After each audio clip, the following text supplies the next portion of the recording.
আমরা আসলে আজকে তৃতীয় দিনের মতো জামারায় কঙ্কর নিক্ষেপের জন্য যাচ্ছি, শয়তানের উদ্দেশ্যে কঙ্কর নিক্ষেপ। তো পথে যেসব সুন্দর সুন্দর দৃশ্য সবগুলোই ক্যাপচারের চেষ্টা করছি। এই যে গাছে খেজুর, কত শুষ্ক আবহাওয়া, তার মধ্যে কত রসালো খেজুর, মাশাআল্লাহ অনেক সুন্দর।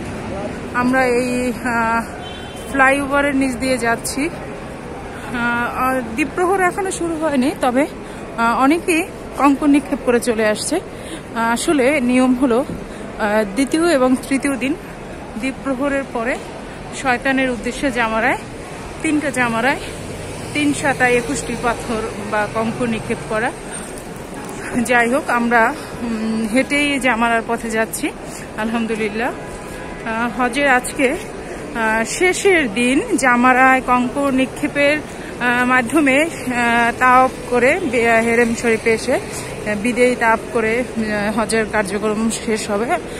কিন্তু আমাদের এটা আজকে বিদেয়ী তাওয়াফ হবে না, ইনশাল্লাহ আমরা আরো 10 দিন মক্কা থাকছি। আমরা প্রতিদিনই তাওয়াফ করার চেষ্টা করি এবং করব ইনশাল্লাহ আলহামদুলিল্লাহ। আল্লাহ আমাদের সবাইকে সুস্থ রেখেছেন এবং আমরা হজের সব আনুষ্ঠানিকতাই সুচারুরূপে সুন্দরভাবে পালন করতে সক্ষম হয়েছি আলহামদুলিল্লাহ।